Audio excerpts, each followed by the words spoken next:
मैं जमा रामगढ़ के गठवाड़ी में मौजूद हूँ और जो मेरे पीछे आप बिल्डिंग देख पा रहे हो नरसिंह जी और बालाजी महाराज का मंदिर है। जो मैं कैमरामैन को कहूंगा कि आप दिखाइए, बिल्कुल जर्जर अवस्था में है और जो ये काफी समय से मतलब बिल्कुल अपनी जो अस्तित्व की लड़ाई वो लड़ रहा है। नमस्कार, मैं देवेंद्र सिंह जाट और आप देख रहे हैं ग्रामीण न्यूज राजस्थान। आज मैं गठवाड़ी में मौजूद हूँ और जो मेरे पीछे आप जो मंदिर देख रहे हैं ये एक इमारत नहीं, एक ये गांव की आस्था का केंद्र कभी रहा करता था।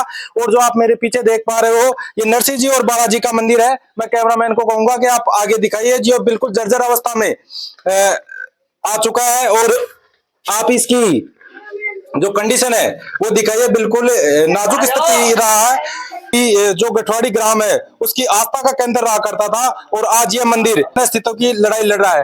कैमरामैन को कहूंगा कि आप चारों तरफ दिखाइए किस तरह से यहाँ के खंडरों में चारा डाल रखा है और यहाँ पे जो आप देख पा रहे हो किस प्रकार से घास फूस। आप कैमरामैन से कहूंगा कि दिखाइए ये जो नरसिंह जी और बालाजी का मंदिर है अंदर का दृश्य दिखाइए आप आकर। और यहाँ पे जो ग्रामीण मौजूद है यहाँ पर आप देखिए। कैमरामैन को कहूंगा कि आप आगे आइए।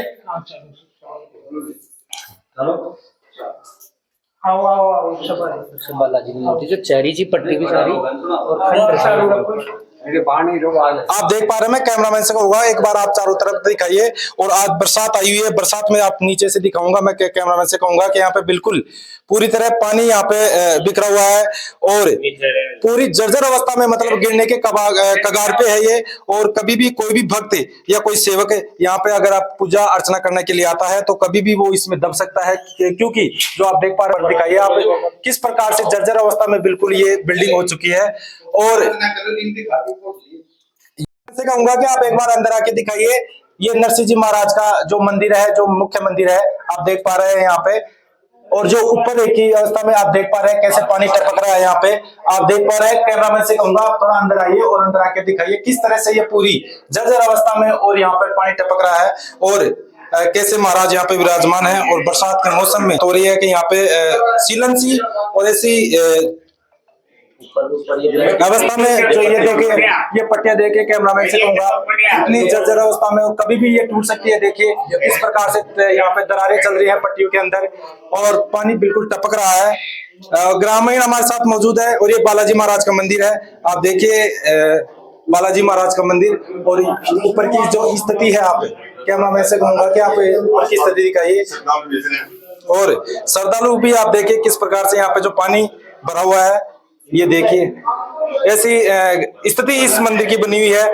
ये किस कारण से बनी हुई है कि क्या कारण है मैं गांव वालों से बात करूंगा। जो भी आप स्थिति देख पा रहे हैं जो मेरे पीछे जो इमारत है ये इमारत नहीं, एक आस्था का बड़ा केंद्र कभी यहाँ पे रहा करता था। और आज जो इसकी स्थिति जो जर्जर हालत देखकर आप देख पा रहे हैं किस तरह की इसकी हालत हो गई है। और लगभग ग्रामीणों द्वारा बताया जा रहा है कि लगभग 15 बीघा जमीन इस जो मंदिर है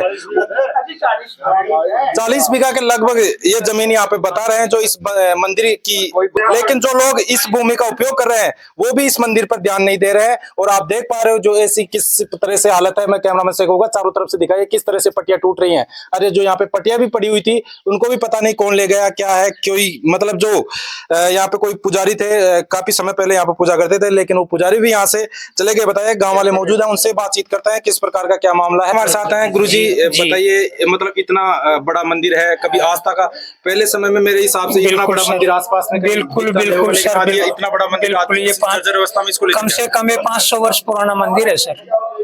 ऐसे में यहाँ जो है गाया शुरू में जो है 300-400 गायें भी यहाँ रहती थी। और इसके नीचे 40 बीघा के लगभग जमीन है।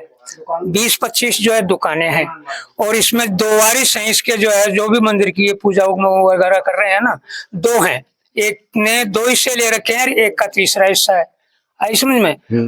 तो अभी पिछले दिनों जो है थोड़े दिन पहले एमएलए साहब आए थे, उनको भी हम लेकर के आए थे यहाँ, उन्होंने भी देखा है इसको। तो वो बोल कर गए थे कि मैं 5 लाख रुपए मैं दे दूंगा, वो सामुदायिक भवन के नाम से जो है यहाँ उसमें लगा देना, 5 लाख रुपए मेरे पास आ जाना। हमने बहुत प्रयास किया है सर, बहुत प्रयास किया है। वो ये जो है ना यहाँ तीसरे हिस्से वाला ये कहता है कि मैं एक तीसरा हिस्सा मैं दे दूंगा, 2 हिस्से उससे ले लो, कहता है ये दे या नहीं दे ये तो आगे की बात है। बाकी तो आप ये देख लो, आपके सामने है, ये बहुत बुरा हाल है। और एमएलए साहब के पास में नहीं गए वो, मैंने प्रयास किया है खूब, उनके सामने पूछ लीजिए आप, मैंने खुद ने प्रयास किया है। अब मैं फला तारीख को आऊंगा, फला तारीख को आऊंगा। मकर संक्रांति गई बार जो थी ना, उस समय की मतलब बातें हैं कि मैं आ जाऊंगा और फिर अपन चलेंगे। मैंने कहा गाँव वालों को 2-4 को लेकर के चलेंगे अपन, और वहाँ एमएलए साहब से वो कह के गए हैं देंगे, वो उनसे लाएंगे, गाँव वाले से लेंगे, गाँव वालों से लेंगे, आप भी करो, फिर आप भी करोगे, और इसका कुछ जीर्णोद्धार जो है ना वो सही तरीके से करना है। लेकिन वो बिल्कुल भी ध्यान नहीं देते हैं। आगे प्रशासन के लिए भी जो है कई बार एप्लीकेशन दे चुके। प्रशासन को आपने हाँ, एप्लीकेशन दी? प्रशासन के लिए जयराम जी बोलो एक बार। जयराम जी से बात करते हैं। जयराम जी हमारे साथ है। जयराम जी, अभी तक आपने किस किस को अवगत करवाया? देखो, ये मंदिर है, बहुत पुराना मंदिर है, और इस मंदिर के लिए हम काफी प्रयास कर रहे हैं। एमएलए साहब को अवगत कराया, तहसीलदार को अवगत कराया, एक बार मंदिर देखो तो सही आप। अगर कोई हादसा हो जाएगा तो कोई दब के मर जाएगा तो मंदिर में जो हाथ जोड़ने आएगा वो मरेगा। तो मंदिर में गांव वाले मतलब इतने टकरा रहे हैं कि मंदिर में कोई पूजा नहीं करने आता है, कोई गांव वाला नहीं आता। और ये हमने ये पहली बार सुना है कि मंदिर का भी कहीं बंटवारा होता है। इन जो पहले पुजारी था वो खत्म हो गया, और बाद में परिवारों ने इस मंदिर का ही बंटवारा कर लिया, और जमीन को बहा रहे हैं, खा रहे हैं, पेड़ काट रहे हैं, बेच रहे हैं, रोज काट रहे हैं, बेच रहे हैं। अब भी 1 महीने पहले मक्खन जो बनता है इसका, वो एक टिकर का पेड़ काट लिया, जो विष्णु जी को मैंने अवगत कराया, साहब ऐसे मंदिर में पेड़ काट लिए और मंदिर जीर्णोद्धार पड़ा है अपना। तो तहसीलदार जी ने उस पेड़ को रुकवा लिया, जो आज भी वो पेड़ या तहसील पड़ा है, आज भी पड़ा है वो पेड़। और ये मंदिर है ना, जो तहसीलदार जी को भी अवगत करा दिया, एमएलए साहब को अवगत करा दिया, सब यहाँ थोती घोषणा कर दिए हैं। सरपंच साहब से कभी अवगत करवाया? सरपंच साहब यही का, सरपंच साहब ने कहा देखेंगे, करवाएंगे, देखेंगे, करवाएंगे। बाकी कार्यकाल 2 कार्यकाल पूरे हो गए सरपंच साहब के भी। पिछले कार्यकाल था वो सरपंच कोई ध्यान नहीं किसी का भी इस पे, और मजबूरन गांव वालों को भूख हड़ताल करनी पड़ेगी इस मंदिर में, या तो प्रशासन या कोई सुन ले इसकी, नहीं तो मतलब मजबूर हो के मतलब इनको करेंगे, या तो इनको मतलब मंत्रों को या बाहर निकाले, या सेवा पूजा और कोई करेगा, या इस मंदिर का निर्माण करवाए। अगर निर्माण नहीं होगा तो मंदिर का आधार पे है, और 10 दुकानें इस मंदिर के नीचे जो किराए पे दे रखी हैं और मजे कर रहे हैं अपने। मंत्र किराया कौन लेता है उनका? किराया मंत्र ले रहे हैं राधे वो क्या नाम मुकेश है, और वो ले रहा है मक्खन। अच्छा, किराया ले रहे हैं। और विश्वामित्र जी थे अपने 2020 में यहाँ पे, उस टाइम में हमने उनको एक एप्लीकेशन दी थी, उन्होंने एक 91 का आदेश निकाला था। तो उसमें मतलब राजनीति दबाव ऐसा आया कि वो 91 का आदेश ही दबा गए, वो ठंडे बस्ती में पड़ गए वो। आज तक किसी ने उसके बाद भी किसी ने सुध नहीं ली। हमारे साथ एक युवा साथी है जाबर जी, उनसे भी बातचीत करते हैं। जाबर जी, एक इतना बड़ा भव्य मंदिर है और इसकी आज ये जर्जर अवस्था है, और जो यहाँ के लोग हैं वो इसके जो इनकी जो जमीन है उस पे खा रहे हैं, तो उसको लेकर देखो, मैं देवेंद्र जी आपको बता दूं, ये हमारे सर्व समाज का आस्था का बहुत बड़ा केंद्र है। आज भी अगर कोई दूल्हा दुल्हन लेने जाता है ना, तो उससे पहले यहाँ सिर्फ माथा टेक के जाता है। उसके बाद में जब वो दुल्हन लेके आता है तो भी वो यहीं पे आके हम दोग देता है, डोरे डंडे खोलता है। इसके बाद गृह प्रवेश भी बाद में होता है। इतना बड़ा आस्था का मंदिर है ये। अब इसकी स्थिति आपके सामने है।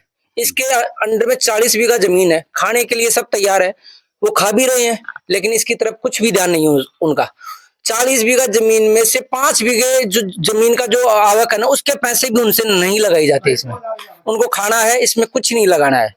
दुकानें हैं, दुकानें का किराया आ रहा है उनके पास, इसमें लगाने के लिए कुछ नहीं लगाते हो।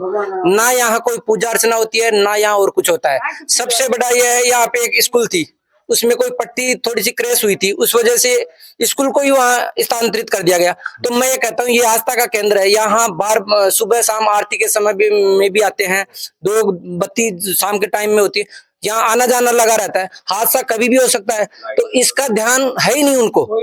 ये भी एक जर्जर अवस्था में है, इसका भी ध्यान होना चाहिए। इन लोगों ने मंदिर को भी किराए में दे रखा है। ये देखो पूछा रखा है। कैमरामैन से कहूंगा आप पास में आकर दिखाइए किस प्रकार से जो इस मंदिर को अतिक्रमण करके, और देखिए किस तरह से इसमें भूसा, चारा, भैंसों का चारा वगैरह डाल रखा है। किराया दे रखा है इसको भी, किराया दे रखा है इसने। देख पा रहे हैं आप, दे रखे जी।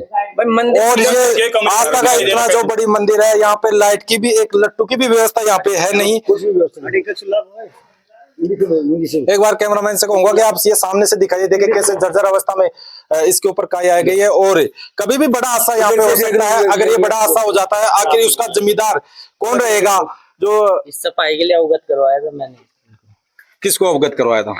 मैंने इन यहाँ के जो निजी पुजारी है मुकेश जी को अवगत कराया, तो उन्होंने उल्टी बात बोली कि आपको क्या मतलब है उससे, तो आपको तो दर्शन हो रहे हैं, लेकिन मैं ये चाहता हूँ कि कल को यहाँ कोई हादसा हो जाएगा उसका जिम्मेदार कौन है।